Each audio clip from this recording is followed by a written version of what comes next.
Good morning. My name is Sergeant Murphy, and today we're going to become informed on servant leadership. What is servant leadership? What are the traits and characteristics of it? And how do we apply it?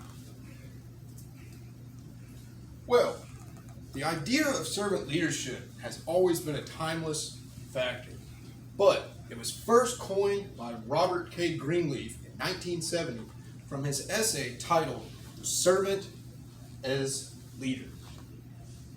In that he stated, the servant leader is servant first. What Robert Greenleaf was trying to get across was, with being a servant leader or applying servant leadership, you must serve those underneath of you first, or you must provide service to those before yourself. Basically, the needs of others first. It begins with the natural feeling that one wants to serve first. That comes providing a service or providing something to your followers first. You, in turn, will be served. So, what are the traits and characteristics of servant leadership? Well, the traits and characteristics of servant leadership are active listening, empathy, awareness, persuasion, foresight, and stewardship. Let's discuss those for a quick moment. Active listening. What is active listening? Well, active listening is not just sitting there listening to the conversation or listening to the person talking. It's actually being engaged. Mentally asking yourself questions about the conversation, what you would do different maybe, and applying the critical thinking skills of asking questions within the conversation. Not at all times, but just within those tidbits of information that you think are crucial, or maybe even reiterating the questions given to you, or reiterating the information that was given to you within the conversation. Empathy. Empathy is basically applying how you would feel in that situation, or applying what you would do in this situation, or even what the individual may be trying to relay, or what they're going through. Awareness. Through active listening and empathy, you'll gain awareness. It's not just noticing a light bulb in the back of the room flickering, but it's noticing the situation as a whole. Noticing what the individual is trying to relay across to you, and knowing what that may mean for a task at hand. How are they going to accomplish the task, or even what they're personally going through. And as a leader, understanding what your followers are going through, or what they're trying to relay, or what their goals and aspirations in life are, you'll gain awareness of that individual. And from that awareness, you'll start to develop your team better and gain a little bit of foresight. I say foresight before persuasion because through active listening, empathy, and awareness, you'll gain foresight of how to apply your individual followers as a team to accomplish a task or a mission. And from that, you get to practice your persuasion. I say you get to practice your persuasion because maybe an individual, through applying your awareness trait, does not understand how to accomplish that goal, or doesn't understand why they need to do the task at hand. Well, you get to persuade them. You get to apply a little bit of persuasion technique to it. With that, it may be as simple as maybe they don't want to participate in the task. Well, you as the leader know what you need to do. You have the foresight of knowing what needs to be accomplished in order to complete the task or mission. So, from that, as simple as saying, hey, if we all participate in this task together, we might be able to get out of here early. Or better yet, we'll be able to get out of here a little earlier today. And that's persuasion.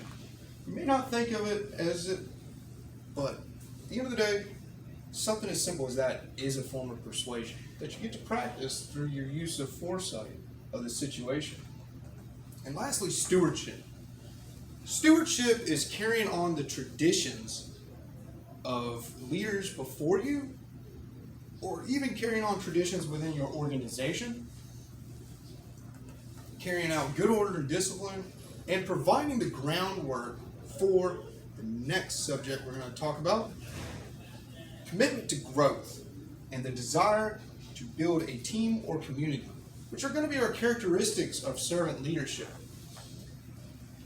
From those two characteristics of commitment to growth and the desire to develop a team or community, my apologies, not develop, but to build a team or community, you show stewardship.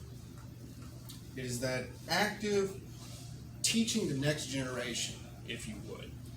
Teaching the next people that are going to be replacing you.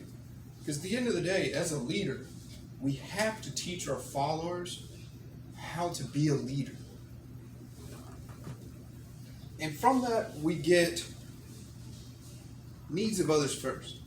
Putting the needs of your followers or those underneath of you at either an organization, a team, a company, or in the military. Putting the needs of those that follow you first. Which brings us into the reverse power pyramid. This is a good, fun example of how to apply the needs of others first, or how, as a servant leader, we apply it. As a servant leader, we apply reverse pyramid of power, or reverse power pyramid, excuse me. Think of a normal power pyramid, if you would, with the leaders at the top. Everyone underneath them is the followers. Those followers work towards a goal or interest of the leader to build the leader up. Whereas in the reverse pyramid of power, if you would, the leader is at the bottom now. And all the followers are above them. What that leader's doing is building, serving, and developing their followers to boost them up. From that, let's look at the next slide. Why are these traits important to have? Well, the traits of active listening, empathy, awareness, persuasion, foresight, and stewardship are important to have. Because without them, we wouldn't have servant leaders, or we wouldn't apply effective servant leadership as one of our leadership skills. So, active listening and empathy are important to have because they give you an awareness into the situation as a whole. Once you have a situational awareness as a whole of what's going on, you'll be able to develop foresight. And from foresight, you get to practice your persuasion. And with all of these traits combined, when you carry out those traits, you're actively showing stewardship. You're actively showing those characteristics of commitment to growth, the desire to develop or build a team or community, putting the needs of others first, and you're actively showing reverse power pyramid. Expanding on the characteristics. Well, we've already started to expand on we've already started to expand on the reverse power pyramid. So let's go over real quick. Commitment to growth and the desire to build a team or community. When you have commitment to growth, it's the commitment to developing those followers as a leader that show your desire to build a team or community. What that means, or what I'm trying to relay, is when you show commitment to growth in an individual, you're now showing a small growth in a team. And from that follower of yours, or the person serving underneath of you, may start to apply that to the next person, or the next follower, or even one of their buddies.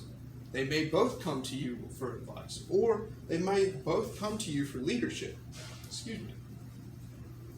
From that, you're now developing it and building that team. And from that team, you're starting to build a community.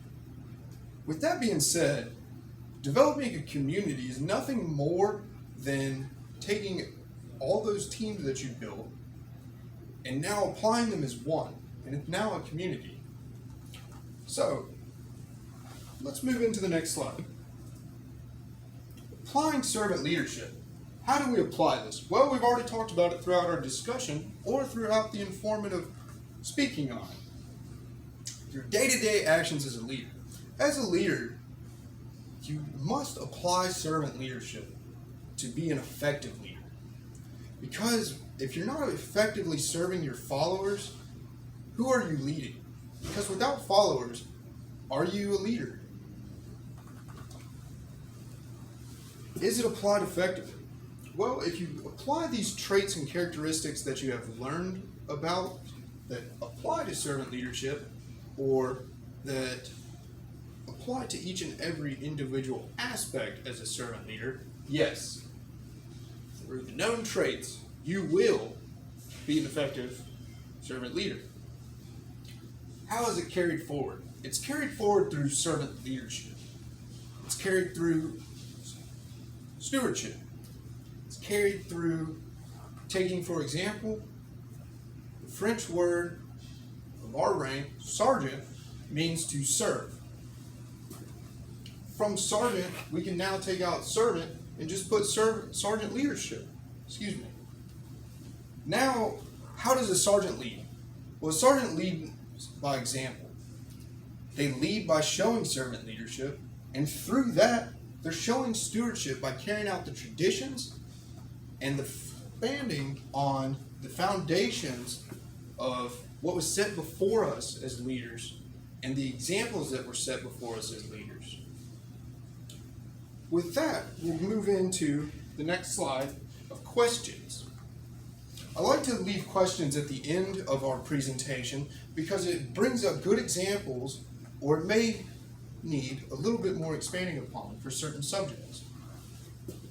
So one question that was brought up to me a little bit earlier in our previous discussion was applying servant leadership. Do we really need it as leaders? Well, as leaders, we really need it. Just for the sole aspect of, with those traits from servant leadership, they develop a better leader. They take someone that has already served and now apply a service to the next generation of leaders, those followers that are underneath you now. Without the next generation of leaders being taught effective leadership skills through servant leadership, how are we going to have leaders for the next generation? And I'll leave you with that. There's no more questions for me. I have no questions for you. I hope you all have a great day.